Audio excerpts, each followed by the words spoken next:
Here's how I went from praying no namaz whatsoever, not waking up for Fajr, not even setting an alarm for Fajr, to waking up 5 times a day, praying 5 times a day consistently without fail.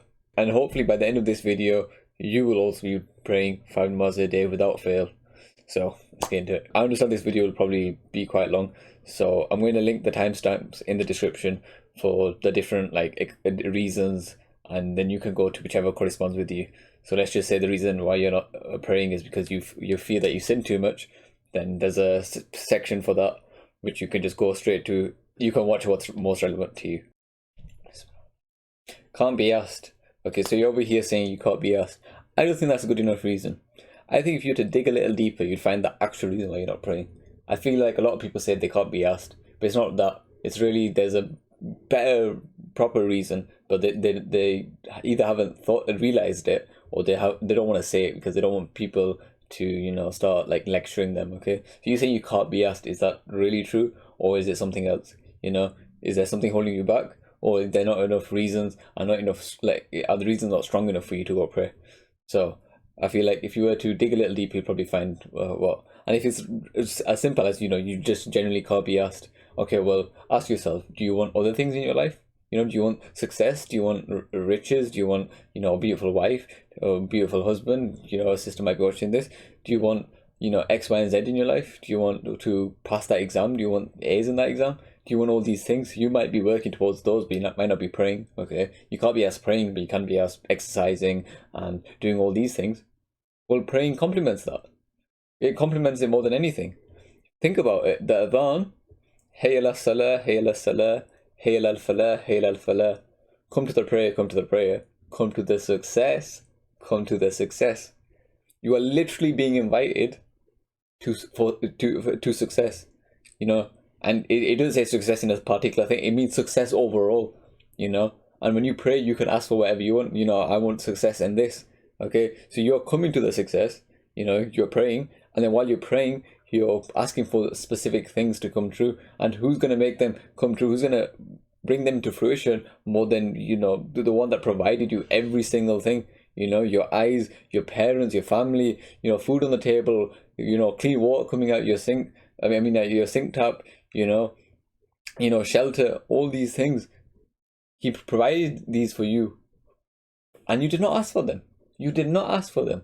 Okay? And so if you're over there saying, you can't be asked, okay, but you want this and this and this in your life, then doesn't it make sense to turn back to Allah, Allah subhanahu wa ta'ala, your creator, the provider, the one that can give you sustenance, provides a rizq, can grant you success. Who's going to grant you success? It's not, you might think, if I work really hard, I'll get it, okay? But then something might be thrown into the mix that completely derails your plan for the future. Okay, you plan and Allah plans, and Allah is the best of planners.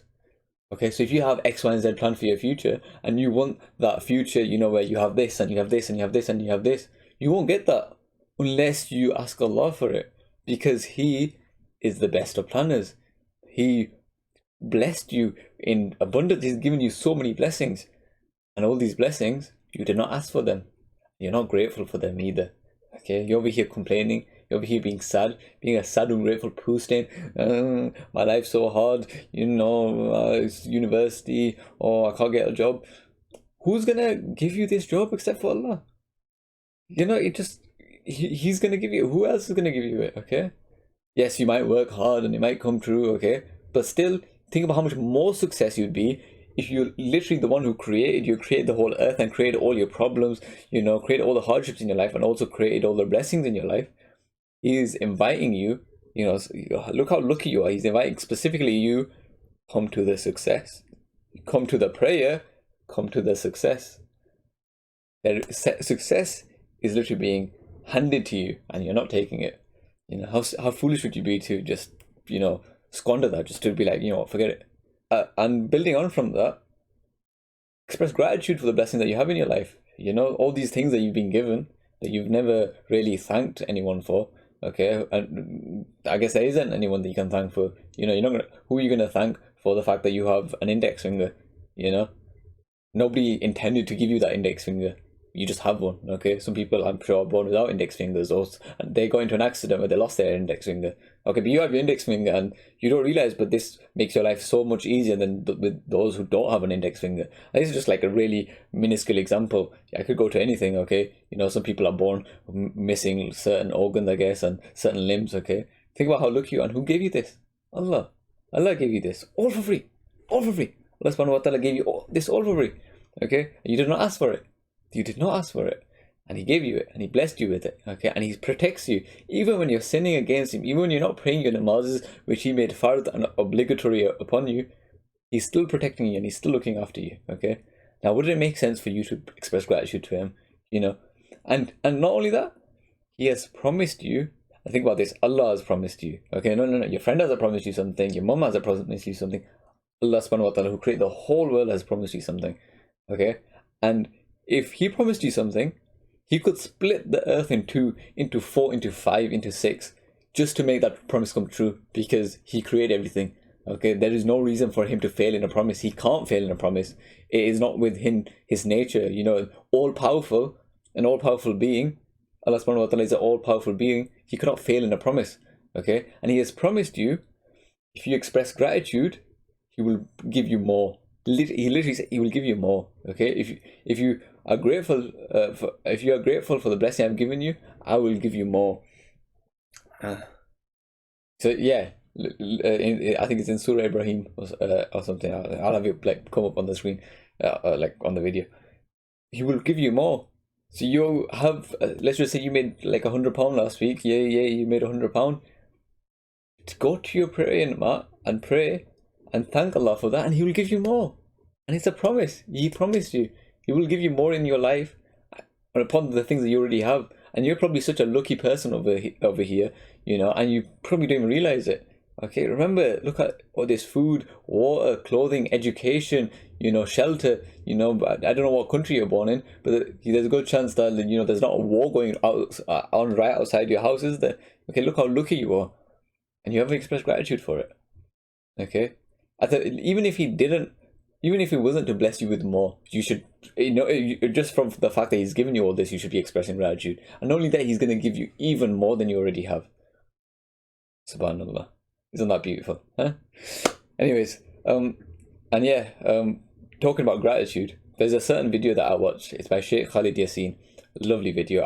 Every time sometimes the shaitan gets to me with his whispers, and I think, why am I praying? Why am I praying 5 times a day? I think back to this video that I watched, and it really motivates me, and it reminds me, why am I praying? Okay, and why am I praying 5 times a day? So I'm going to link the video in the description and probably show a clip right now. If I said to you that there's a house that every one of you can have, no mortgage, 4 bedrooms, that's what you need? Good, no problem. Nice neighborhood, no problem. Fully furnished, no problem. Fully paid for, no problem. One condition. You move into the house, and 5 times a day we want you to make a phone call. And the phone is already in the house. Just 5 times a day, call up the company who gave you the house and just say, thank you very much. That's it. Just call up. 7 o'clock in the morning, you make 1 call. 1 o'clock in the afternoon, you make another call. 5 o'clock in the afternoon, you make another call. Sunset, you make another call, and before you go to bed, you make another call. Take about 5 minutes. Just say, thank you very much, I'm just checking in. The house is beautiful.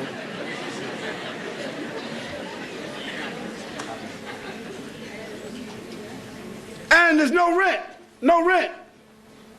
Just call in on a regular basis and be grateful and take care of the house. And take care of the house.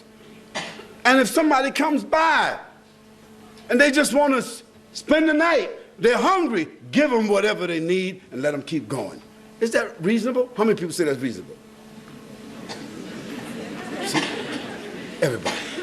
There's no trick here. I'm not trying to trick anybody into anything. This is not a game show. I'm not going to say, come on down.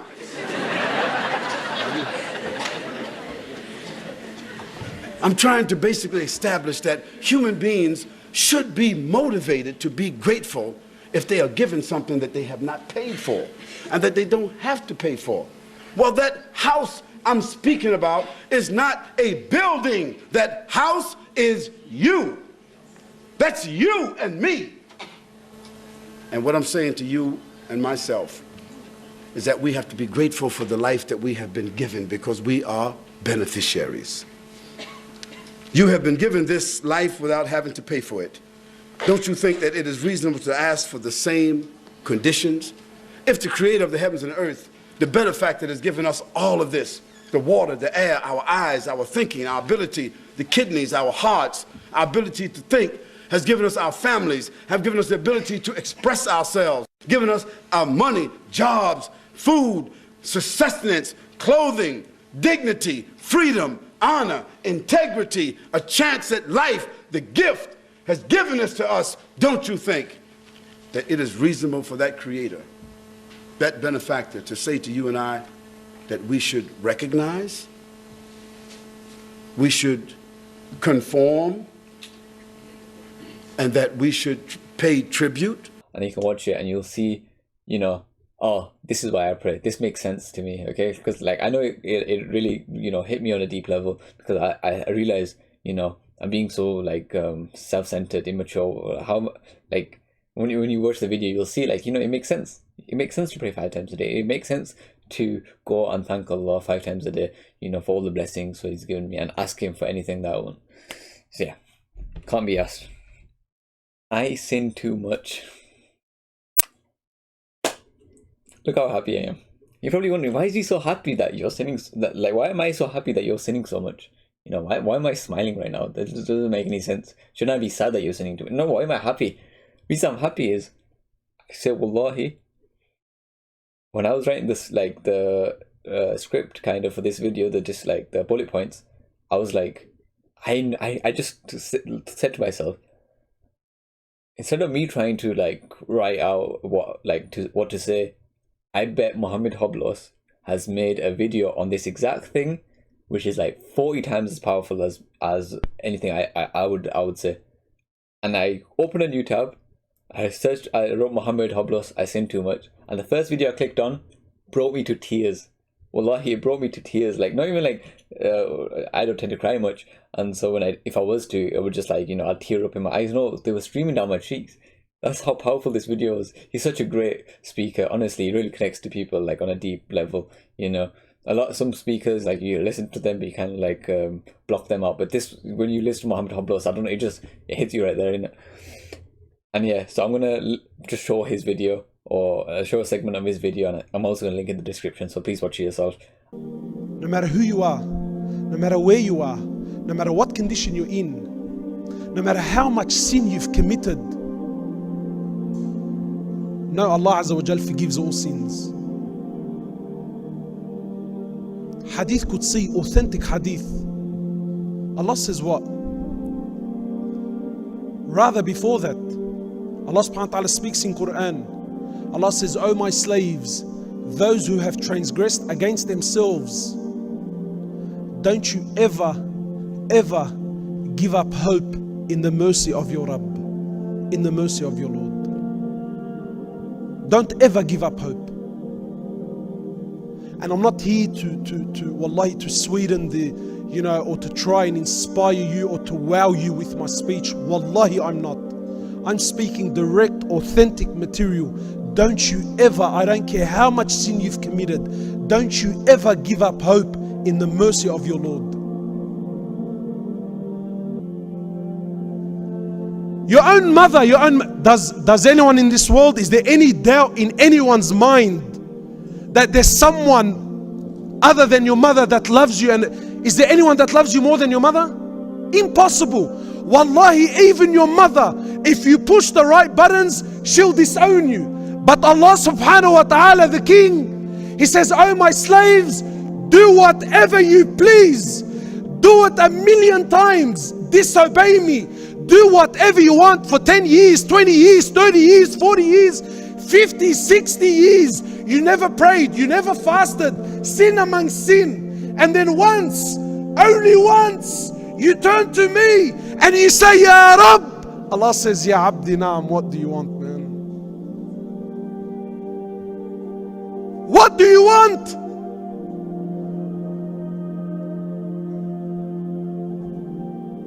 Allah forgives. Now you don't need to read a book. You don't need to sign up or an application. Now, right now, between you and Allah. And no one can take that away from you. Turn to Allah. Allah says, my slave, if you come to me with an earth load of sin, but you don't associate partners with me, I will come to you with forgiveness that matches it. Allah says, oh my slave, if you come to me a handspan, I come to you an arm's length. If you come to me walking, I come to you running. My slave, when you remember me, I remember you. Okay, so yeah, following on from that video, if I really deep it, as sad as it sounds, my father, my mother, my best friend, you know, anyone close to me in my life, like he said in the video, if I push the wrong buttons and I push them for long enough, you know, a decade, like a decade, 2 decades, if I was to push it for that long, those people would never forgive me. You know, my parents probably would never forgive me, my best friend would never forgive me, would never talk to me again, would never listen to a word I say if I push the wrong buttons to that degree. I feel like if the next conversation I had with him, I could probably say, like, in that one conversation, I could just ruin years of friendship. Okay, years of friendship in just that one conversation. Okay, and then you have Allah subhanahu wa ta'ala here, who is so merciful, so merciful, that I could go decades not listening to him. And these are instructions that only benefit us. When we pray to Allah, it does not benefit him. It does not change his status. It does not make him better or worse.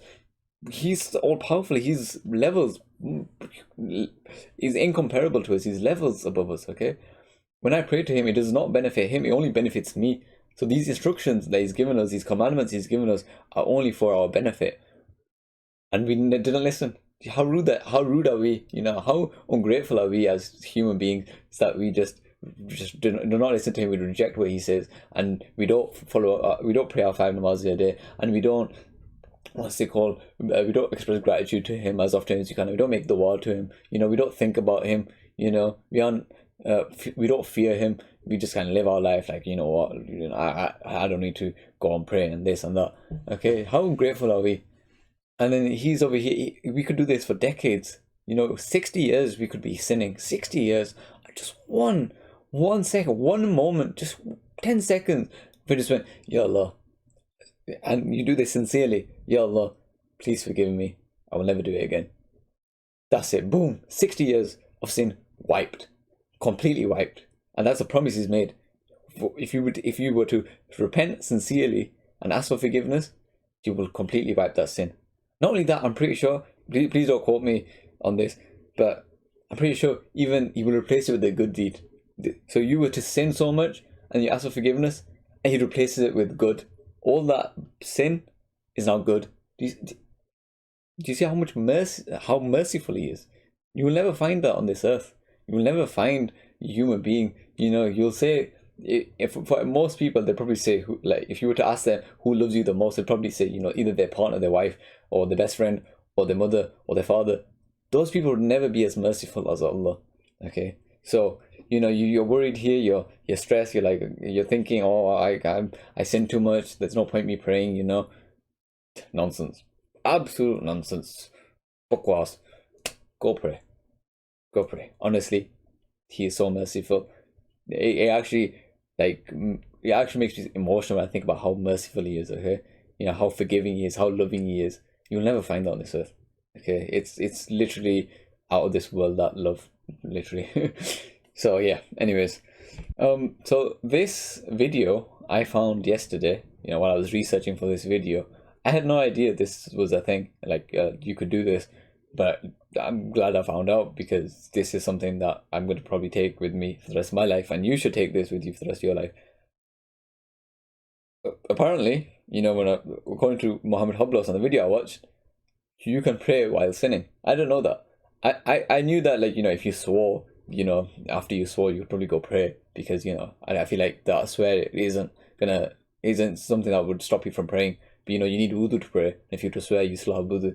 But if you were in major impurity, or if you weren't following like some certain rules, okay, like in the video he says even if you drank alcohol. I thought if you drank alcohol you would just not be able to pray because you've drank alcohol, you're in a state of impurity, you can't pray alcohol. He also said for a sister watching this, said if you don't maintain the hijab properly, you should still pray. And he says no matter what you should pray. So I'm going to link the video. I'm probably show a segment here. My brother and my sister, pray. No matter what's happening in your life, pray. No matter what sin you're committing and how much of it you're committing, pray. No excuses. Sister tells me, brother, I don't wear hijab. I tell you, pray. She tells me, look, my dress code is not the best. I tell you, pray. Brother, I drink alcohol. Pray. Brother tells me, I sell drugs. Pray. I take drugs. Pray. I have a girlfriend and I'm sleeping with her. I tell you, pray. No matter what's happening in your life, pray. But brother, how can I be committing all of these sins and pray? That's disrespectful, or that makes me a hypocrite. I tell you, no. That's why we pray. Because we're not perfect. We're sinners. We do wrong. Pray. Allah says the prayer will take you away from sin. Pray. Sometimes people say, look, let me straighten my life out and inshallah I'm going to start praying. Habibi, you will never straighten anything out if you don't pray. That's why you pray, to straighten your life out. Even if you're still sinning, you should still go and pray. So yeah, I'm going to link the video. And yeah, I didn't know this, but I'm glad I found out. I'm glad I learned something while trying to research for this video. And then hopefully it can benefit you as well. I don't have enough time to pray.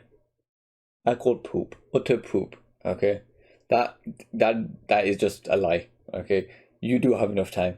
You do have enough time. You make time, okay? Allah subhanahu wa ta'ala said, He does not burden a soul more than it can bear, okay? Which literally translates to, whatever obligations I have put upon you, you can do them. You can take them, okay? And there is no excuse for you not to take them. You saying, oh, I don't have enough time. I know you have enough time. I know you do, okay? And to prove it, one, check your screen time. Right now, actionable step, practical step, do this right now. Go onto your screen time and check YouTube, Instagram, or TikTok. Check all three of them. If you have at least 5 minutes on any of those three social media, I know you have enough time.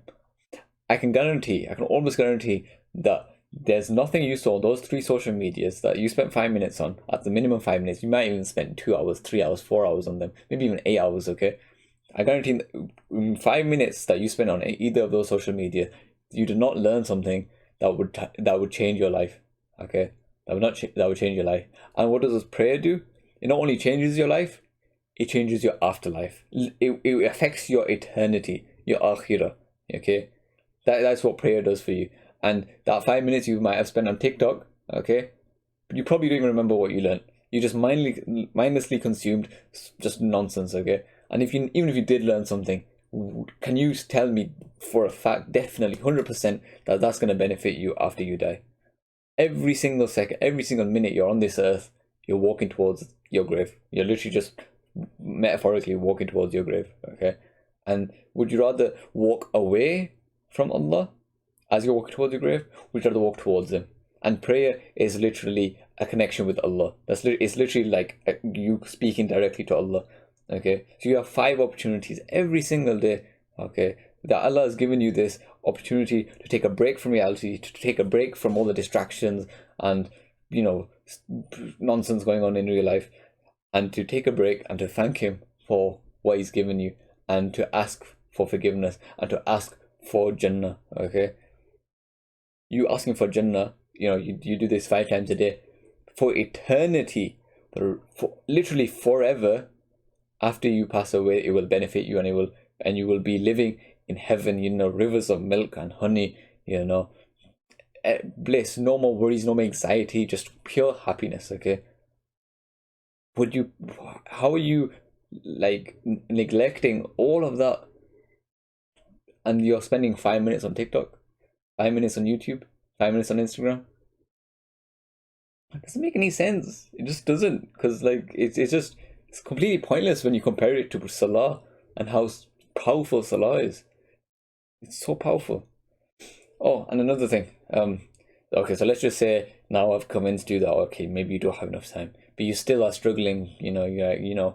I'm still quite a busy person. Personally, I think is a lie. Let's just say you are a busy person. Just pray your fard, okay? You should obviously, as best as you should try and pray as much as you can. Obviously, you're supposed to pray as slow as you can, and you should pray your sunnah and your fard and your nafil, okay? But considering you're just starting out and you don't pray any right now, okay, just start off with your fard. And if you start off with just your fard, if you just prayed your fard salah, so you would not be sinned, okay? At least you're fulfilling your obligations, okay? Your sunnah that would benefit you and it would give you a great reward, okay? But at least you wouldn't be sinful if you missed your sunnah salah and your nafils, okay? But your fard, if you missed your fard, you would be sinful for that. At the very least, pray your fard. And even then, you don't even need, you can pray like a relative, not fast that you would, miss certain pronunciation of certain words and stuff in Arabic, and you would make your salah invalid. Just fast enough that you pronounce everything like coherently, and you do all the actions, and your salah is valid, and you just pray your fard. That's it. And you could just start with the one even, just to begin with, okay? Considering you're not someone who prays 5 already, just start off with 1, okay? And if you can do 5, ideally you should, if you're going to go for 5, mashallah, more power to you. That's good. I'm proud of you if you can go straight to 5. But even if you can't, you doing 1, already really proud of you, because you will build up to 5, okay? For someone who doesn't pray any, it's better for you to pray 1 than to pray none.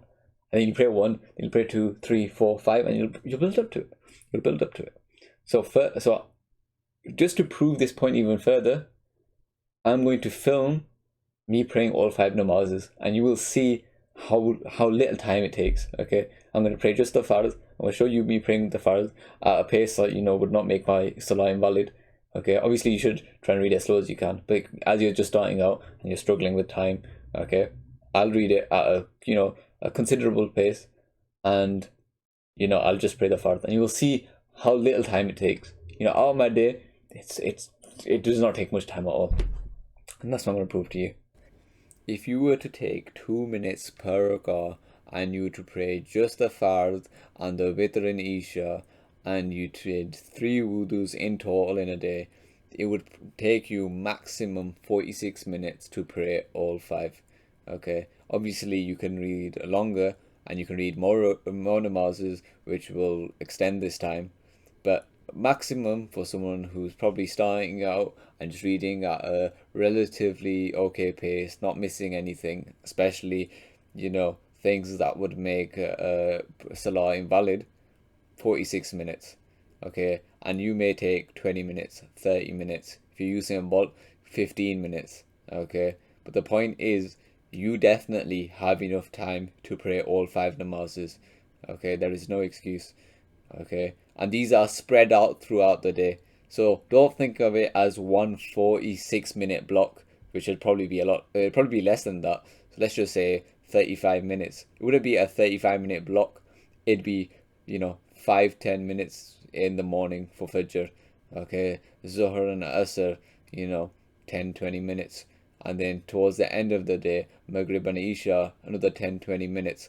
Oh, and also, I know you make time for other things. You make time for your friends. You make time to eat. You'll be busy. You'll be doing X, Y, and Z. You'll be revising. You'll be doing work, and you'll take like 5 minutes to go and eat. You can't take just a little bit longer, just a few more minutes to go pray. You make time for other things. You make them a priority. Why not salah? Why not talking to Allah subhanahu wa ta'ala, who gave you all the things that are in your life, all the problems and worries in your life. He created them as well. Okay, he tests you with them, to see how you respond to them. So, if you're like, oh, I've got a really hard test, and I can't go pray right now because I've got a really hard test and I just have to pray for that test. I just have to revise for that test. He can control whether or not that test is harder or easier. It's all in his hands.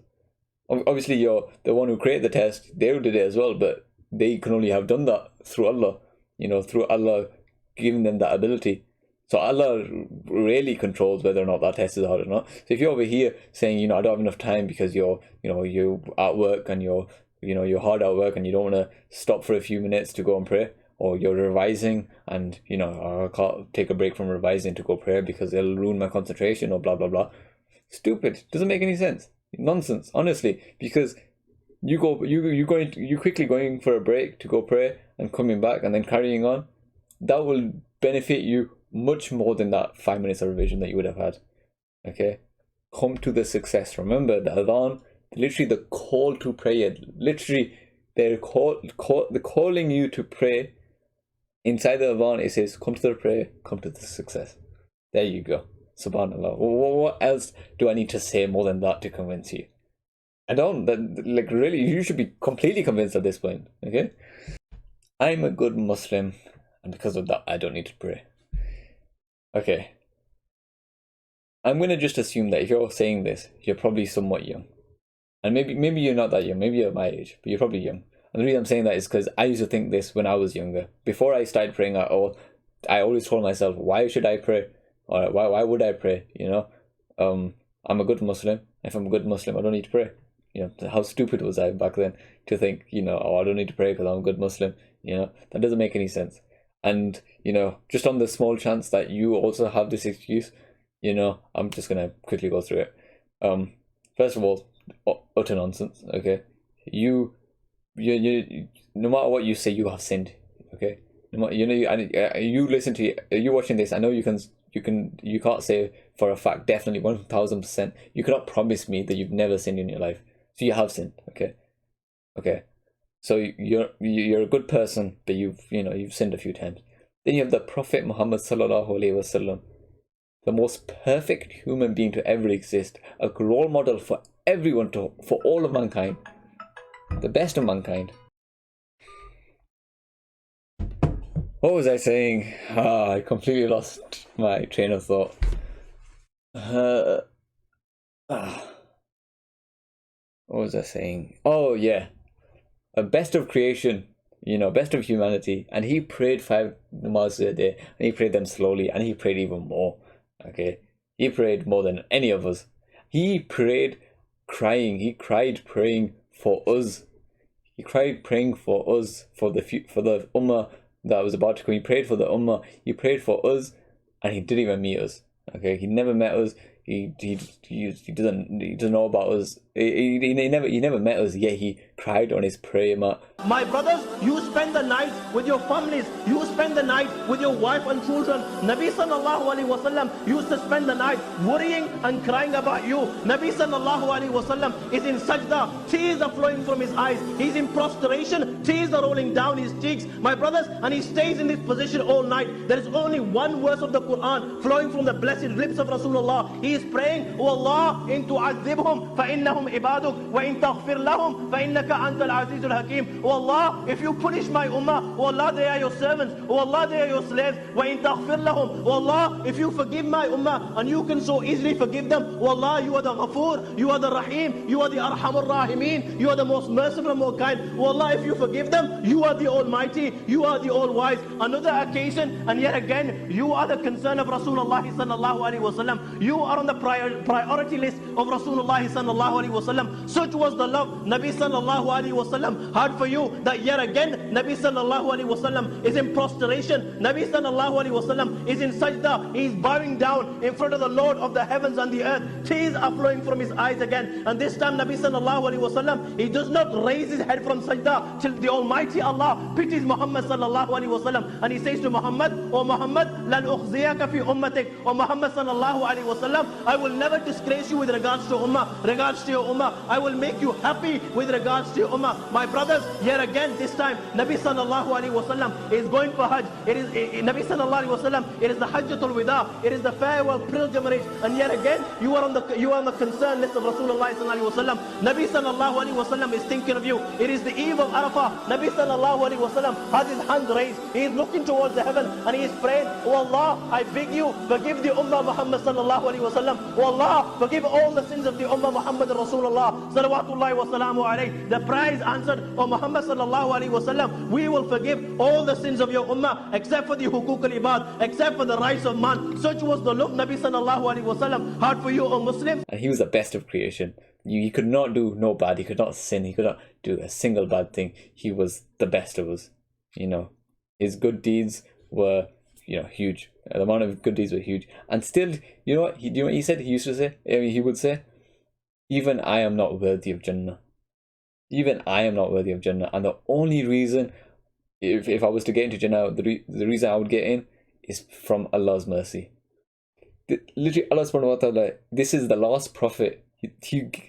Allah subhanahu wa ta'ala gave him revelations upon revelations which made up the Quran that we have today. And yet he said, if I was to get into Jannah, it would only be through Allah's mercy. The Prophet of Allah in the authentic hadith, speaking to Sahaba, speaking to the greatest ummah that ever walked the earth, speaking to your fathers, speaking to a ummah that happily gave their lives for the pleasure of Allah. People who did the utmost, the biggest sacrifices, and they deemed themselves as the most insignificant people. Today you do nothing and you think you're up there. They did everything and they thought that they were down there. The Prophet of Allah speaking to them, he says, none of you, who's he speaking to? He says, none of you will enter Jannah through your actions. None. People walking around like he's already from the people of Jannah, mashallah. People now, they worship their mashayikh. 100%, brother. This guy's from Firdaus al-A'la. The Prophet of Allah saying to Sahaba, none of you will enter Jannah through your actions. None. So they asked the Prophet of Allah, even you? He says, yeah, even me. Sallallahu alayhi wa sallam. The greatest mujahid was Muhammad sallallahu alayhi wa sallam. The greatest teacher was Muhammad sallallahu alayhi wa sallam. The greatest father was Muhammad sallallahu alayhi wa sallam. The greatest husband was Muhammad sallallahu alayhi wa sallam. The greatest mercy to humanity was Muhammad sallallahu alayhi wa sallam. The greatest abid to ever worship Allah Azza wa Jal was Muhammad sallallahu alayhi wa sallam. The greatest messenger to ever walk the earth was Muhammad sallallahu alayhi wa sallam. The greatest prophet to ever receive revelation was Muhammad sallallahu alayhi wa sallam. The greatest creation that Allah ever created was Muhammad sallallahu alayhi wa sallam. And he says, even me. Except and only if Allah Azza wa Jal was to show mercy upon me.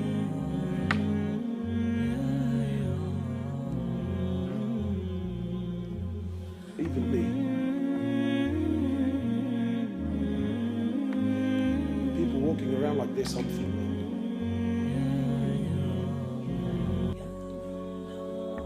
Prophet of Allah tells us of a man who worshipped Allah for 500 years. 500 years he worshipped Allah. And then when he stood before Allah, Allah subhanahu wa ta'ala, more or less, he tells the angels, take him and enter him into the paradise through my mercy. So the man says, whoa, whoa, whoa, whoa. Oh Allah. And more or less he says, oh Allah, well I appreciate the offer. I couldn't help but hear that you said you want me to enter through your mercy. Oh Allah, I don't want to enter through your mercy. I want to enter through my actions, oh Allah. Oh Allah, I worshipped you for 500 years. For 500 years, oh Allah, I worshipped you. So I don't want to enter through your mercy. I paid my debt. I worked hard. Every day I worshipped you, Ya Allah. Not to stand here so you can enter me through your mercy. I want to enter through my actions. Allah says, you want to enter through your actions? Fine. No problems. So Allah Azza wa Jal orders the angels. He says to them, bring the scales here. He says, put the man's 500 years of worship on one end of the scale. And just put the blessing that I gave him, the ni'mah that I gave him, to be able to see with his eyes, just that, nothing more, nothing more. Just put the blessing that I gave him to be able to see with his eyes, put that on the other end of the scale. Just the blessing to be able to see outweighed 500 years of worship. So Allah says to the angels, take him and throw him into the hellfire. Then and only then, he says, oh Allah, please, oh Allah, please, I am content with your mercy. SubhanAllah. Okay, so you're over here saying, I don't need to pray, because I'm a good Muslim. You really want to take that risk? Do you see how dumb that is? Go pray your namaz, okay? You can be a good Muslim, by being good in character, but you also need to be good in, your religious obligations. You need to have both. And if you have both, all around, you'll be a well-rounded, good Muslim, and you would be the best. Okay, well, you wouldn't be the best of us, obviously, that's Prophet Muhammad sallallahu alaihi wasallam, but you would be better than, you'd be an example. Okay, fear of judgment. So I can't say that I've really battled with this issue much myself, so I'll try and cover it as best I can. But I assume that the fear of judgment is, some people fear that if they were to pray, that people will judge them. If they sin a lot and then now they're praying, then people around them will be like, oh, why are you praying? You sin so much. Or some people will be like, oh, look, you trying to flex, you pray all your 5 namazs a day, trying to show off. Okay. And then the other judgment might be, let's just say you're not surrounded by Muslims. You might be living somewhere where, you don't have many Muslim friends, you don't have Muslim family, you might be a revert. And then you praying, you fear that, those people will judge you and look at you and be like, oh, what's this guy doing? Some people, that's what stops some people from praying in public, because they're like, oh, if I pray in public, people look at me. And, all sorts. So basically the whole idea just around, being judged, okay? Forget those people. Completely forget those people. Prayer, there is no middleman in it, okay? It is literally a direct connection from you and Allah subhanahu wa ta'ala, a direct connection, okay? Nobody else matters, okay? In the moment, nobody else matters, and in your whole life, in eternity, in the eternal, in eternity, in time, eternal time, or in the infinite time, okay, that you will exist in, first in this life and then in the afterlife, okay, in the eternal plane, those people will not matter. No, not a single bit, okay.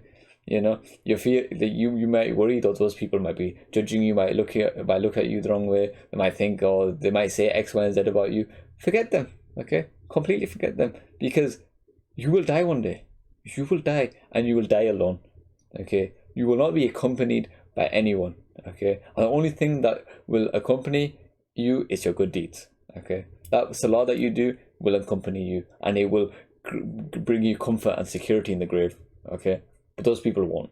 Those people, at the most, even if they loved you, if they love you so much, they love you more than anything, okay?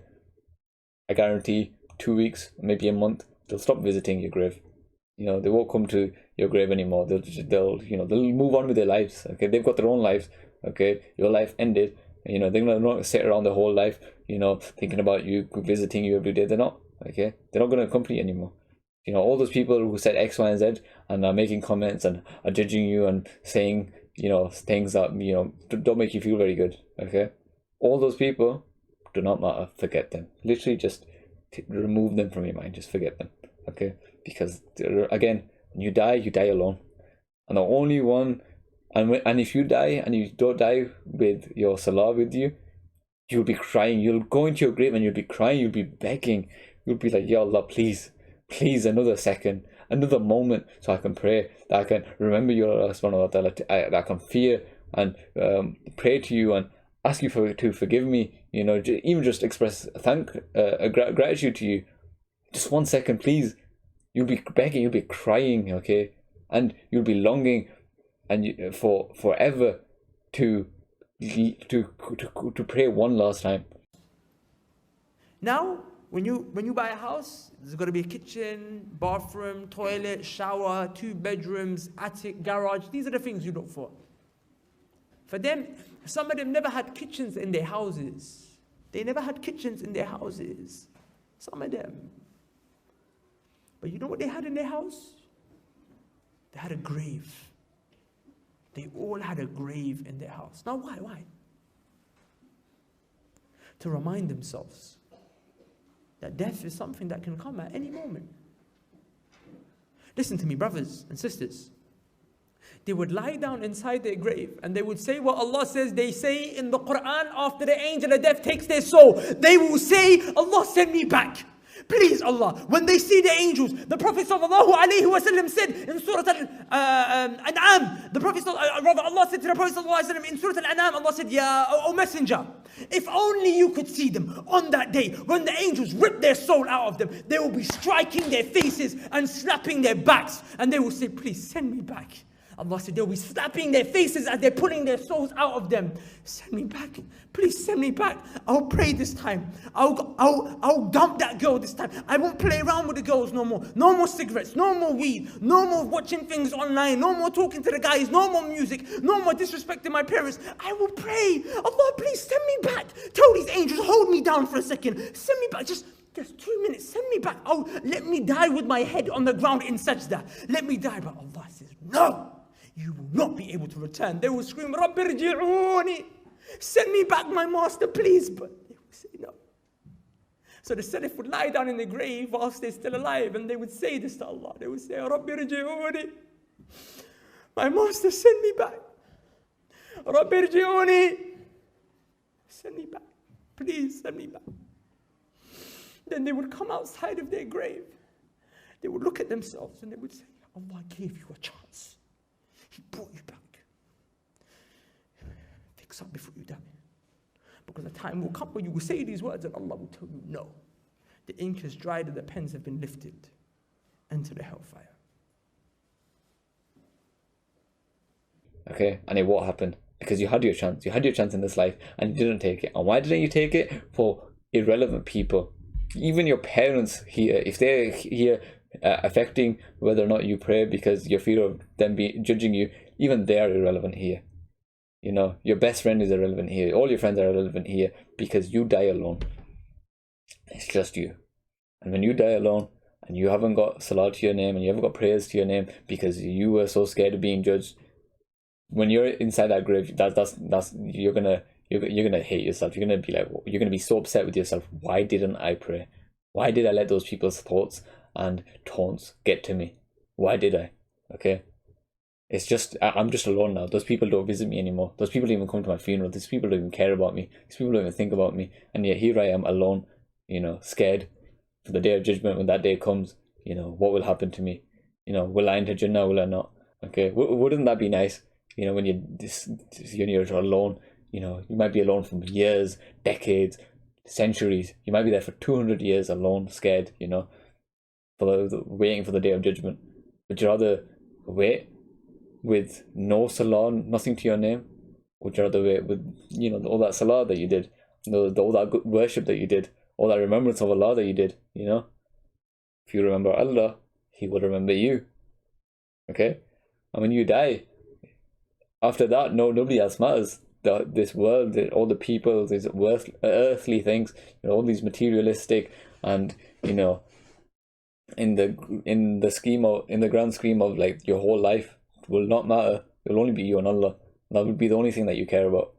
And so the only thing that you will really take with you to your grave and take with you into the akhirah is your salah, your worship, you know, your good deeds, hopefully as little bad deeds as you can, you know, ask for forgiveness.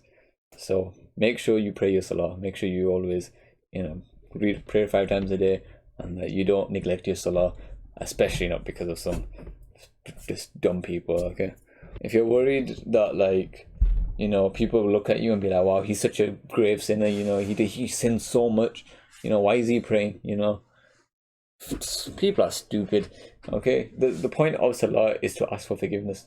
So, you know, if you sin so much, you should still pray, because the point of prayer is to, you know, ask for forgiveness. Okay, it's to connect with Allah and ask, you know, the one that, you know, ultimately will make the decision about whether you're going to Jannah or not. Ask Him for forgiveness. So, you know, if you are surrounded by people who are judging you and making comments about how, you know, you shouldn't pray, or why are you praying because, you know, you sin so much, if you can, remove yourself from those people. Get away from those people. If you surround yourself with people who pray, and those people who are, you know, good Muslims and have good in their heart, if they see you pray, it will make their heart swell. They'll be so happy. They'll be like, look, he's finally praying. I'm happy for him. Ya Allah, please accept his namaz, please accept his prayer, please accept his du'as, please forgive him for his sins. That's what they'll feel within their heart. That's what they'll say. That's what dua they'll make. If you have good people around you. So if you can, surround yourself with good people. Obviously, I know that's not easy for everyone, but if you can, surround yourself with good people and get away from those bad people who are just, taking you away from your salah and taking you away from the remembrance of Allah. If I'm not praying all 5 immediately, what's the point of starting? Okay. Some people think this. I think I remember thinking this at one point as well. And it doesn't really make any sense. Okay. And he is right, it doesn't make any sense. Simply, from this one line, from this one verse, if you take 1 step towards Allah, Allah will take 10 steps towards you. If you walk towards Allah, Allah will run towards you. Think about that. Think about that. That is, wouldn't you class, praying just your Fard Salah, just maybe even one, just your Zuhr, or maybe just your Asr, okay, just the Fard Salah, as you taking 1 step? And just from that 1 step that you took, Allah has taken 10 steps towards you, okay? And remember, you're just someone who's just starting out, who hasn't prayed for the last, 3 months, 3 years, 30 years, okay? You haven't prayed in so long, okay? It's going to be difficult for you probably to go straight from not praying at all to praying 5 salahs a day and praying, your sunnah, your fard and your nafil. It'll probably be quite difficult for you, okay? So what I'm saying is, you should have the aim to pray all 5. Your goal should be to pray 5, okay, and obviously as many rakahs as you can. But if you just start off with 1, that is much better than not starting at all. Please do not think like if I don't think I'm ready to pray all 5 right now, so let me just not pray at all. No. Take 1 step. Take that first step, okay? Because remember, that 1 step, Allah is taking 10 steps towards you, okay? If you remember Allah, He remembers you, okay? So you take that small step, you're praying, just your Zuhr, Fard, Salah, okay? That will do wonders for you, because it'll get you into the habit, it'll get you into the routine. You'll pray 1, and you'll try and pray 1 consistently every day, and then you'll easily be able to add the 2nd, 3rd, 4th, 5th, and before you know, you'll be praying 5 salahs a day every day, and you'll be like, this is so easy. Why did I ever think this would be so difficult? Why did I stop myself praying for so long? Because I just thought, 5 a day, that's quite hard. That'll take up too much time. I shouldn't do that. Maybe when I'm ready, when I finish my exams, then I'll pray all my 5 namazs a day. When I'm less stressed and there's less stress in my life, then I'll start praying my 5 namazs a day. No. Start now. Start with just 1. At the very minimum, just 1. Even just your Fard Salah. Just 4 rakahs. Okay, Zuhr. If you prayed your Fajr, if you somehow are able to wake up Fajr, that's just 2 rakahs. Okay, you just start with those 2 rakahs. You've taken 1 step towards Allah, and Allah will take 10 towards you. And then when you start to develop, you start praying more, then now you're walking towards Allah. Now Allah will run towards you. Think about how beautiful that is. SubhanAllah. And just, when you were a baby, nobody expected you to start running. Nobody looked at you and was like, why aren't you running right now? Okay, you're 2 months old, why aren't you running? No one said that. Okay, and the reason they don't say that is because you're a baby. They expect you to go in stages, for you to go from, just sitting there to crawling to, trying to walk to walking to trying to run. They expect you to go in stages. If you were just 2 months old, just, crawling a little bit and then just started legging it, you'd be like, what the hell? Like, if you could do that just like with your salah and go straight to praying 5 namaz a day, mashallah, that'd be an amazing achievement, and more power to you. But for most people, and probably you watching this, that'll probably be quite difficult to get all the way, to go straight from 0 to 100. To go from, that makes it sound like praying 5 namaz a day is like a huge thing. It really isn't, but it's not difficult. That's what I'm trying to say. But yeah, it might be difficult for you to go from praying none at all to going to praying to start praying 5 a day. Okay, so what I'm telling you here is, it is okay for you to start with 1, just as long as you have the aim of 5. As long as you know it's your duty to fulfill 5 namaz a day, and you'll do that and you'll work up towards that. As long as you have that in mind and you keep that in mind, it's completely okay for you to start with 1. Okay, you'll start with 1. You'll just pray your fard. Okay, and trust me, as soon as you pray 1, you'll see how easy it is to get the second one involved, because you pray 1, 10 minutes later, 20 minutes later, half an hour later, the other namaz started. You've still got wudu. Why not? Why don't I just get up and just pray the second one as well? Boom, 2, 3, 4, 5. you're now praying 5 namazs a day consistently without fail, and everyone's like, mashallah. You know, it doesn't matter, forget everyone. Now you have that connection with Allah. Okay, and that is stronger and more powerful and better than anything on this world. Anything in this world. You will take nothing from this world with you except your connection with Allah and your iman. Okay, you will only take your iman and your worship of Allah with you after you die. Okay, and remember, every second you watching this video, every second you see the time at the bottom and you see the time going down, okay, for this video. Every second that time goes down, you're getting closer to your death. You're getting closer to the grave. Okay, and mashallah, you watching this video is you already taking a step towards Allah. Okay, because now you're trying to actively learn and try and pray your 5 salah. Okay, if you don't watch this video at all, then you're not taking that step. But the fact that you're watching this means that you're taking that step. So mashallah, I'm really proud of you. Okay, so just, you know, pray 1, pray 2, pray 3, pray 4, pray 5, work your way up. You know, as long as you remember that, you know, your duty is to pray 5, you know, wake your way up, and before you know it, you'll be praying 5 namaz a day. It won't, no stress, no worries. You know, you'll be like, easy peasy lemon squeezy. I'll literally be you. Alright, you'll be him. Okay, so now we're on to the next section, how to stay consistent.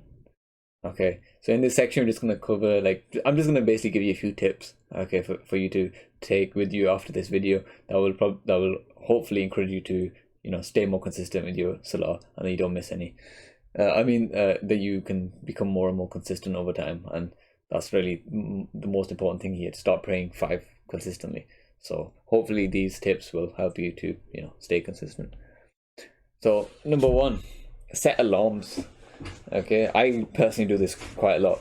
I set so many alarms just throughout the day, and it's not like I just set alarms like, you know, the day before, like, oh, tomorrow at 5 o'clock. No, I set alarms for 10 minutes from that exact moment that I set it. Okay, I'll just be going about my day, and then I'll be eating, and then I'll be like, oh, it's Zohar. I'll realize it's Zohar, or it's Asr, or, you know, it's Maghrib. Okay, and I'll be doing something. You know, I might be eating, I might be talking to someone, but I know that I'll be done in like 2-3 minutes. Okay, I know I'll be done quickly. So I'll be like eating, I'll be like, okay, I'll go on my phone, I'll set an alarm, be like, set an alarm 5 minutes from now. And that way I don't forget. That way I'll be eating, and then once I'm done, and then, you know, I might just, you know, just chill for a bit. I'll forget that, you know, that I need to go pray. And then the alarm will go off, and I'll be like, oh yeah, I need to go pray. And then boom, run out the door, go and pray quickly. Okay, so alarms are quite powerful.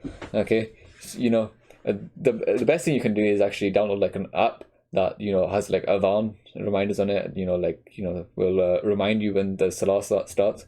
I have that on my phone, and it's really helpful. So, you know, throughout the day, you know, actually I'll just show you. Why do I do that? I have my home screen right there. I swipe there, I swipe again. I have all the namazes at the bottom. As you can see, Zohar just started a little bit ago. There you go, that's in focus. So all the namazes are there.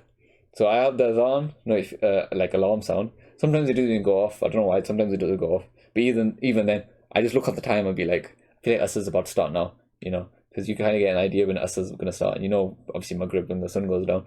So then I just swipe here, I look at the time and be like, oh, Maghrib starts in 5 minutes. And then I know, okay, let me go do wudu. Okay, or if I'm doing something, I'll set an alarm, and I'll be like 5 minutes, you know, or 10 minutes from now. And then, you know, I'll just do whatever I'm doing. And then the alarm will go off. I'll be like, oh yeah, let me go pray my namaz. And I'll go pray my namaz and come back. So yeah, that's a really good thing. Very helpful. Just setting alarms throughout the day. You know, best thing, if your adhan app that you download works really well, and you can just set it, and then it just what's it called? You know, Zohar goes, boom, Zohar. But sometimes it might go off, and then you might not be able to pray right then because you're busy. Okay, you might be doing something. So that adhan goes off, and then you just feel like, oh, okay, I can't go pray right now. And 10 minutes passes from then, and then you might forget. You might completely forget that adhan just went. If it's Maghrib, you don't have a big time. You don't have a big time span. You don't have a big window to pray. So if you set an alarm 10 minutes from now, so you'll hear the adhan, you'll be like, I can't pray right now. Set an alarm. Okay Google, okay, or okay Siri, or whatever you say. Set a timer for 10 minutes from now. 10 minutes from now, alarm goes off. You get up, you go pray. So yeah, setting alarms. Number 2, every day you should aim. You know, you should make it a habit. You should try and go every single day without fail to watch at least one video about praying. And the big reason I'm saying this is when I first started praying ever, in my entire life, when I first started praying, and it was consistently, started praying like 5 namazs a day, it was because I started watching Islamic videos about praying. It was a good few years ago. I can't remember how old I was, but Ramadan came around, and I was like, oh, I want to become a better Muslim. Ramadan's come around, let me become a better Muslim. And all I did was I just wrote Islamic videos on YouTube. Before this, I don't really watch any Islamic videos, so there's none coming up in my recommendations or anything. Probably just gaming videos and dumb stuff. I just searched Islamic videos. I subscribed to a few channels, and boom, loads of Islamic videos now on my feed. Okay, on my recommended, and then I'd try and watch at least one a day, and I'd actually end up watching 5 or 6 today. 6 a day. Obviously, you don't need to do that, but I'd at least watch one a day. And I'd watch those videos and I'd learn more about salah and how important it is and how much it benefits us, as Muslims and just as humans. It makes our lives so much better, and the consequences if you don't pray. And then within a week of me just watching those videos every day, I started praying. And then I started praying 5 namaz a day, and then I became consistent with it. And it all started because of that. And I remember I stopped then, watching one video a day, and I still prayed 5 namaz a day, but then at some point later down the line, I stopped praying again. And unfortunately, I stopped praying. And then, and then I got back into it because I started watching Islamic videos again.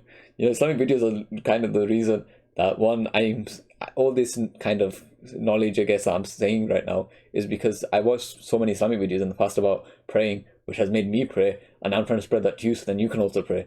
So that's just a great suggestion, I think, for you to just try and watch one video a day. It could even be this video. If you find a lot of value in this video and you were to watch it, every day, you'd probably get bored of me. You'd watch it every day.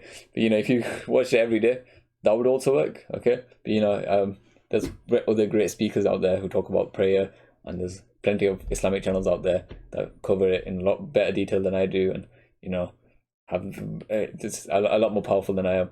So, their speech, their speech is a lot more powerful than I am, than mine. Subscribe to the channels, watch a video a day, and then hopefully, inshallah, we watching them every day, it'll encourage you and it'll keep reminding you that you have that goal to pray 5 a day. You might watch this 2 days from now, you might forget about this video completely, but because you made the habit of watching one a day, you remind yourself constantly, oh yeah, I need to try and pray 5, I need to pray 5, I need to pray 5. I realize that a lot of people who don't pray 5 a day, they don't think about the fact that they should pray 5 a day. It's really hard for you to not pray 5 a day if you are constantly being reminded of it. So if you remind yourself, and you remind yourself at least once a day to pray 5 a day, before you know it, you'll be praying 5 a day and you'll be like, oh, that wasn't so hard. Okay, the only reason you aren't really probably praying it right now is probably because you don't think about it that much. Okay, or again, you have those reasons that we covered just a bit ago. Surround yourself with people who pray. Tip 3. Ideally, surround yourself with friends who pray. Family who pray. If you are surrounded with family and friends that don't pray, try and get away from them. Or maybe if you can stay friends with them, but try and also make friends and get closer to those that do pray. Because what I've realized is, if you're surrounded with people who pray, they encourage you to pray. They'll be like, yo, why aren't you praying? Maghrib's gonna finish in 10-15 minutes. You have a namaz, go pray. And they'll make you go pray. And they'll remind you to pray, and then you'll pray, and then you'll remind them to pray, and then it's like a symbiotic relationship where you're both helping each other to get closer to Allah. Isn't that great? How beautiful is that? And so, yeah, this tip is just, I suggest that you make friends and get close to people who pray, and then hopefully they'll try and get you to pray as well. And people who don't pray, they feel bad when people around them pray. It's a really horrible thing, but they feel bad because they're like, oh, I'm not praying, and my friend who's really close to me, he's praying, and now I feel bad because I'm not praying. So they'll try and bring you down as well. They'll try and stop you from praying. They'll try and delay your salah. They'll be like, oh, wait 5 minutes, 10 minutes, 15 minutes, and before you know it, you've missed your namaz. Okay, and if they were to pray, they would be gonna praying, and then you'd go and pray as well, because they're not praying and you're about to go pray. They'll just keep you where they are. Okay, we're doing and talking about whatever you were talking about. Whatever you both were talking about, and then neither of you will go and pray. Okay, so they'll try and bring you down as well. So try and surround yourself with people who do pray. And if you don't, for some reason, have any friends that pray, make one, and you can literally be honest. You can find someone who prays and be like, could you help me to pray my 5 namazs a day? And if I speaking as someone who does pray 5 namazs a day, not that was me trying to flex or something. Someone who does pray, given the opportunity to help someone else pray, is like beautiful. It's gold. It's like a golden opportunity for us, because now we think about how much good deeds I would get and they would get, and then the person that's asking is also getting so many good deeds. So if you were to just make if you were to meet just a random Muslim who, you know, I guess is somewhat nice, you could just be like to him or her, you know, could you help me to pray? You know, could you remind me to pray from time to time? You know, can you make sure I pray my Maghrib Salah today? And, you know, if I'm ever lacking in my Salah, can you give me some words of encouragement? Something like that. They'd be over the moon. They'd be like, yes. I was already getting these good deeds from me praying. Now I'm going to get good deeds from them praying as well. And then you'll be giving them good deeds because you've given them an opportunity to get good deeds. You see, it's a symbiotic relationship. Okay? So, you know, if you don't have any friends that pray, and go make one and ask him, you know, could you help me? Could you try and encourage me, and, you know, try and make sure, hold me accountable, and try and make me pray 5 times a day. Obviously, you should hold yourself accountable as much as you can, but, you know, it's good to have both. It's good to hold yourself accountable and have other people also hold yourself accountable, because I will, you know, push you further and make sure you're praying your 5 namazs a day, just like without fail. So if you can do that as well, then you'll have, you know, someone else to also hold you accountable and to encourage you, and they'll get benefit from it, and you'll also benefit from it. It's a win-win. Or also, talking to other Muslims about why they pray will probably encourage you to pray as well. Because, you know, so you might know some people who pray, but you never really ask them why they pray. You know, they just pray 5 times a day. You're not praying 5 times a day, and you're wondering why they're praying 5 and why am I not? You know, what's making them pray that 5? And if you go and ask them, if you were to be like, you know, how are you praying 5 namazs a day? What encourages you? What motivates you? What keeps you so disciplined to pray your 5 namazs a day? They'll probably say something like quite deep, hopefully. You know, something that will motivate you as well. You know, sometimes you might ask someone why they pray, and they'll give you such a deep emotional story about why they started praying, and then you'll feel connected, and you'll feel empathy for them, and you'll be like, wow, I need to start praying 5 namazs a day as well, because, you know, they're praying it because of this and this, and, you know, that really, you know, hit deep with me. You know, I felt an emotional, you know, I felt an emotional connection to that story, and now I want to pray 5 namazs a day as well. This is kind of following on from the point I was making about making friends and surrounding yourself with people that pray. You should also make it as part of the content you consume as well. So, you know how I said earlier about you having TikTok, Instagram, YouTube, and you probably didn't learn anything from there that will benefit you that much. Well, make it more beneficial. You know, if you're going to spend like a few hours on that social media anyways, if you can spend at least 5 minutes on it, you could at least fill it with Islamic content, things that would encourage you to pray. You know, sometimes you might be going through your feed, you might see a video that's like, make sure you go pray, and then you'll be like, oh yeah, it's Zohar, let me go pray. I need to go pray. And then you'll see that video and you'll just be like, oh, let me go, and you'll go and pray. So cater your feeds and your recommended and all that to Salah and prayer and Islam and Islamic knowledge and content. Okay, so you watching this, you know, just go on Instagram, go on your search bar, just write Islamic content, you know, praying, Islam, stuff like that. Follow a few pages, boom, your feed will be full of Islamic content, and it'll increase your remembrance of Allah, as well as it will it would like encourage you to become a better Muslim, to pray more, to, you know, ask for forgiveness, to stop committing those bad sins, you know, to be more fearful and more conscious of the day of judgment and, you know, death and what will happen after that. So yeah, I would highly recommend that you do that. I do that. I've done that. YouTube, I'll be scrolling through. I'll obviously see the videos I normally watch anyways, like, you know, I'm a Sidemen or whatever. I also see Islamic videos, so I'll watch both. I'll watch Islamic videos as well. On Instagram, you know, I'll be scrolling through, you know, I'll go on my Instagram Insta Reels, Islamic content, and they will, you'll probably see something in there that will encourage you you will see something in there that will encourage you to become a better Muslim and to pray more.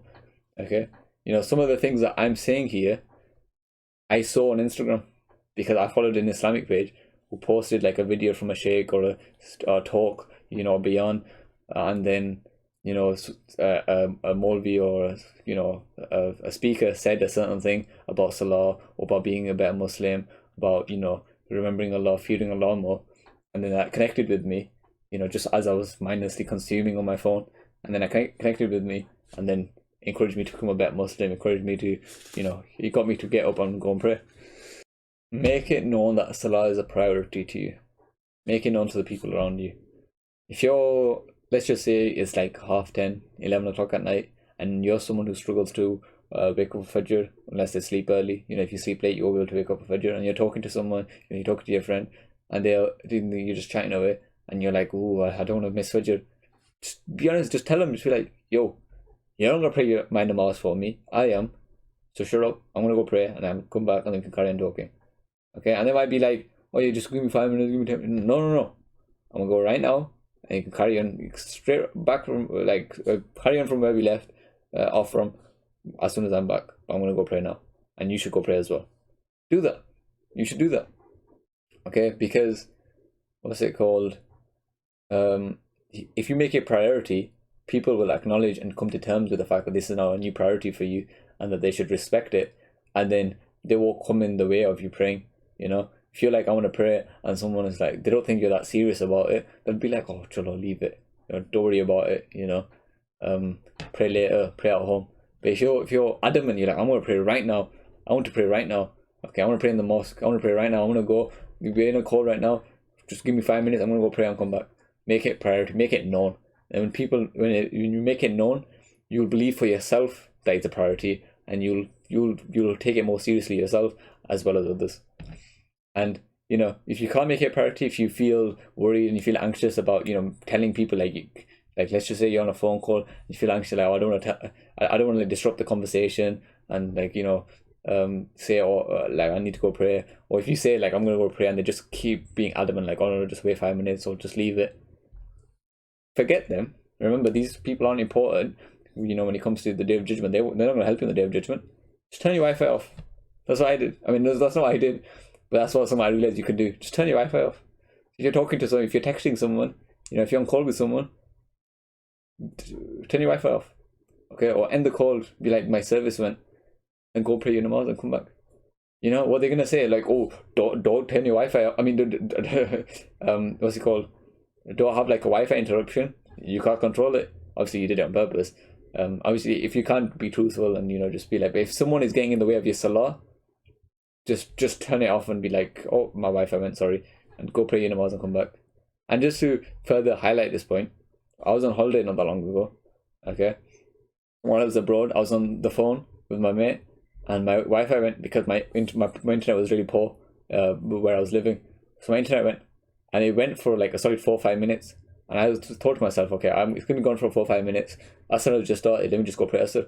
I went, did wudu, prayed Asr, came back, jumped on the call, and I was just like, yo, my internet went. He's like, oh, okay, cool, no worries. I just carried on. Okay, he didn't even realize I went and had prayed and came back. I even asked him, I was like, do you think I had time to go pray the time that I was just gone? He was like, no. I was like, I did. Okay. And I said that to prove to him that he can go and pray in 5 minutes as well and come back.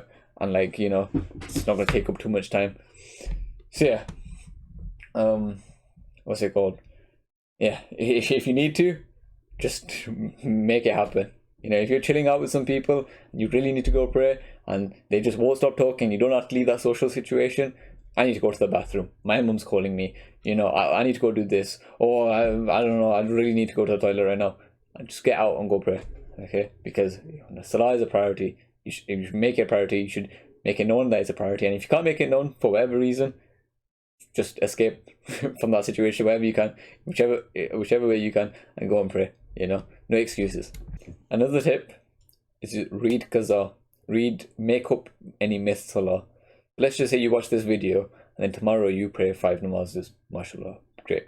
And the day after you also read 5. Okay, good. You're keeping up a good streak of praying 5 a day. And then 2-3 days from now, for some reason something happened on that day, you got really busy or something, and you missed 3 namazes.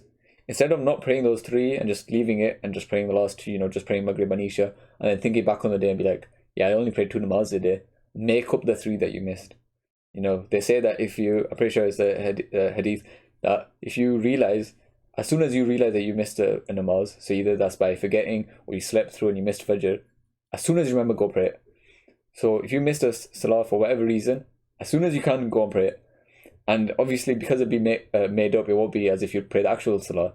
But because you made it up, he'll encourage you to not miss it, because you'll be like, I'm making it up, but if I'm just a little bit more conscious of the time, I wouldn't have to make it up. I would have just prayed it on the actual time, And if you miss like 5 in a day, instead of you missing all 5 and just leaving it there and just moving on to the next day, it'd be better for you to make up that 5, because then at least you have that habit.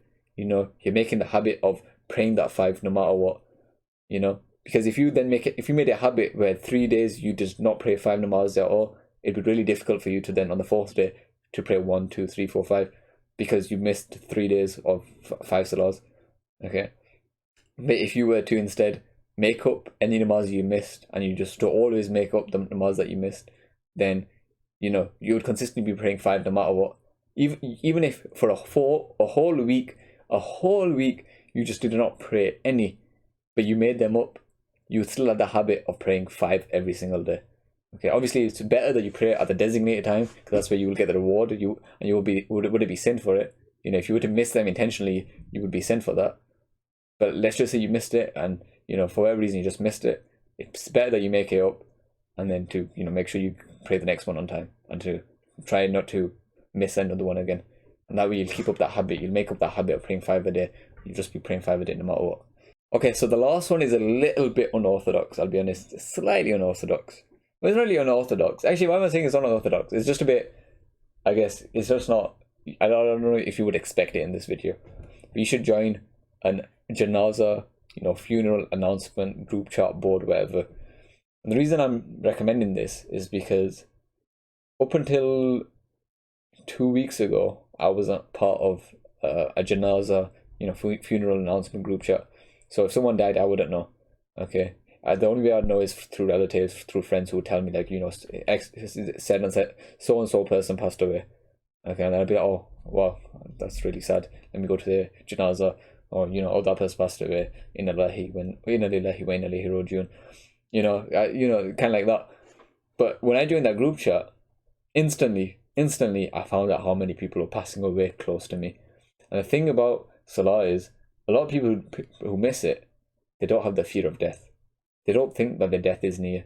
If you knew you were going to die tomorrow, I bet you'd be straight on that prayer mat. You'd rush out the door. If someone came in the way, you'd push them out the way to go and pray, because you know that your end is near. And if you don't pray, then you might die. You might die like not in sajda, not in salah. And the best way, I'm pretty sure, to die is like in salah. So you'd want to die in salah, to kind of, in a way, die with the best of chances of getting to Jannah and the lowest chances of going into hell. So that's why I think if you aren't praying, you probably don't have that fear of death. You don't feel that your death is near. That's a mistake. It is always near. I'm not God. Okay, I'm not Allah. I cannot say for certain that you're gonna die tomorrow. You're gonna die next week. Okay, but I can say that it is completely uncertain, and it can happen to anyone at any time. And when you join some kind of Janazah announcement, group chat, board, whatever, Facebook group, whatever, you'll realize that. Because I didn't realize that. I joined the group, and then I was like, someone died on my street today. I had no idea. Nobody told me. Someone died on the street literally above me. My age, someone passed away on the street above me. If he can die, so could I. You'll see, if you saw 4 announcements and they were all of old age, you'll be like, oh, well, I'm not old, so chill, whatever. But then you saw someone who's 18, 19, 20, someone really useful passing away. It might be someone that you know. If it's someone you know, then it's gonna hit close. When someone close to you passes away, someone that you knew, someone that you saw in school, when they pass away, you'll realize, oh my God, I could die as well. You always knew that. You always knew that you're gonna die, but it never hit you so deep that you could die at any moment. So you should prepare. You should be always preparing. You should be constantly preparing for the day that, you wake up, you don't wake up, for the day that you just die, the day you just pass away. And so joining a Janazah group chat, announcement board, whatever, that would remind you constantly, daily, so-and-so passed away. So-and-so passed away next. And I joined it for your city. Ideally, it'd be better for the city that you're in. So I joined it for my city, where I'm living. And I'll find out. So daily, I'll find out if someone passed away just down the road. Someone, my neighbor, if my neighbor was to pass away.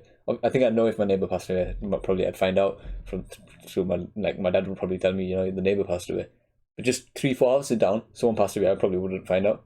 But now because I've joined this announcement board, any Muslim who dies, I'm not sure if it's a non-Muslim as well, but any Muslim that dies, I know that when they pass away. And that serves as a constant reminder, I'm going to die.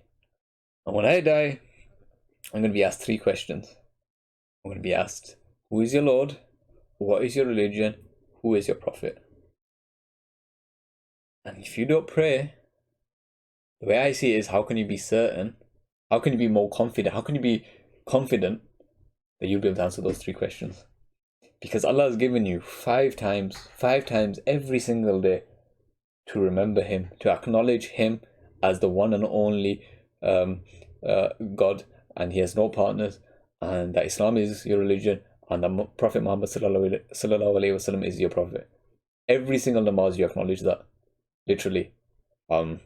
Like if you read Durood Sharif, when you're praying namaz, Allahumma salli ala Muhammadin wa ala ali Muhammadin. Okay, wa salli ala Ibrahim wa ala ali Ibrahim innaka Hamidum Majid. Allahumma barik ala Muhammadin wa ala ali Muhammadin. I'm pretty sure the second part is blessings upon the Prophet. You've acknowledged that he's your prophet. And obviously while you're reading namaz, it literally just you starting Allahu Akbar, Allah is the greatest. You've acknowledged. You've already acknowledged. In Surah Al-Fatiha, you will acknowledge that He's the one and only God. Ashhadu la ilaha illallah wa ashhadu anna Muhammadan abduhu rasuluh. There is no God but Allah. Muhammad is the messenger of Allah. Okay, Muhammad is the messenger. You have acknowledged all those 3 things, and you did that 5 times a day. So now when you die, will you be more or less confident that you'll be able to answer those 3 questions? And remember, those 3 are the most important questions. You don't want to not be able to answer those questions. If you don't answer those questions, it's looking rough for you. I'm pretty sure I'm not exactly sure what would happen if you can't answer those questions. So you wouldn't be able to answer those questions, and you wouldn't be able to answer them correctly. And the way I see it is, if you're not praying your 5 namazs a day, if you're not praying even 1 salah a day, how are you going to be able to answer those 5? There you go. That's pretty much it. The very last thing I think I did not mention at all, and I would like to mention before I go, is salah is the first thing you'll be held accountable on the Day of Judgment. It'll be the very first thing. So you might think, I'm a good Muslim, I do all these good deeds, I'm a great person, I might not pray, but I do this and I do that and I do that. It doesn't matter, because the first thing that you'll be held accountable is your salah. So the very first thing that you'll be asked about, you won't be able to answer. So on the second, third, fourth thing that you probably will be asked about, it doesn't matter about that, because you can't even answer the first thing. You can't even answer the first thing, and when you were asked about your salah, you cannot say with confidence there, I prayed as much salah as I can, because you didn't. So be able to answer question 1. And then another thing, how I said those 3 questions and you should be able to answer them. The Prophet Muhammad sallallahu alaihi wasallam said that the difference between a believer and a disbeliever is their salah. Okay, so I'm not here calling you a kafir. I'm not calling you here saying that you're not Muslim. But I'm saying, what if when you pass away, you spend all those years in the grave, when you're finally asked about those 3 questions, you'll not be able to answer them. And if you can't answer them, then you're not a believer, because you did not acknowledge, and you did not answer with Allah is the only God, and He has no partners. There's no God but Allah. You did not answer that question correctly, so that means you're not a believer. Okay, so I'm not saying that you're not a believer, but that's what the Prophet said about those who don't pray. Those who don't pray would fall into the category of a disbeliever. Obviously, Allah knows what's in our hearts, and only Allah can decide whether or not you're going to Jannah, you go to hell, if you're a Muslim, and if you're not. So I'm not here saying that you're not a Muslim. I'm not here saying anything. But the Prophet Muhammad sallallahu alaihi wasallam said this, and this line that he said, what he said should scare you. What happens if because you didn't acknowledge that 5 times a day, not even once a day? What happens if because of that you're classed as a kafir, a disbeliever, someone who isn't a Muslim? So yeah, I think that's everything. Is it? please please save this video. You know, if you think this is a video that really benefited you, and that, you know, if you come back to, you know, it'll remind you and will serve as a reminder to keep praying and pray your 5 namazes, save this video, save it in some way, and then you can come back to it at a later date. You know, save it. Maybe you can come back to it tomorrow. Maybe you'll come back to it a week from now. Maybe you'll start praying 5 a day, and you'll start praying 5 a day for the next 4 weeks, and then after 4 weeks you stop praying whatsoever, and then you'll be like, let me replay that video, let me rewatch it, and let me, you know, get motivated again and discipline myself again to start praying 5 again, and then you'll start praying 5 again. So I say save this video and please share it. Share it, because you'll get so many good deeds from sharing this video. Because if someone watches this video that you share it to, you know, if that person watches this video and then starts praying 5 a day, you will get the reward of them now praying 5 a day, because you encourage them, you help them to pray 5 a day. So share it with someone. You know, there's probably someone that you know who isn't praying 5 a day, or, you know, if you're not praying 5 a day, you might know someone who's not praying 5 a day. You might pray 5 a day and you're watching this, and then you might know someone who doesn't. You can send it to them. You know, they might be lacking in the salah a little bit. They might not pray at all. You know, they might be very weak in their iman, and then you sending them this could help them. You know, I'm sure you can find one person, at least one person. You know, try really hard. Try and find at least one person to send it to. But, you know, if you can't send it to as many people as you can, you know, even if they don't watch the video, you had the intention to help them. You know, you'll get the reward because you tried to help them. If they don't take it, that's on them. But you tried. You had the intention to help another Muslim, another brother, another sister. Okay, so send it to them. So, you know, send it to as many people as you can. 10, 15 people. I don't know if everyone, I don't think I know 10, 15 people that I could send this video to. You know, as many people as you can. Send it to them, and hopefully they, you know, find some value in the video. They start praying more. They feel a deeper connection in their salah. You know, they have more. They get closer to Allah, and that's such a beautiful thing. Subhanallah. So if you can do that, and, you know, hopefully me making this video has benefited you and you've gained some value from it. And if you have, then, you know, thank you. Please you know, show some support. Maybe write in the comments, thank you for this video or something, and share it with others so that they can also find the value from this video as well. But yeah, that's everything that I can think of. I'll probably finish this video and then remember something about. Why did I say that? You know, I would have helped this video so much. Why did I say that? You know, that's such a great point. But hopefully I think I've covered everything. But yeah, see you in the next video.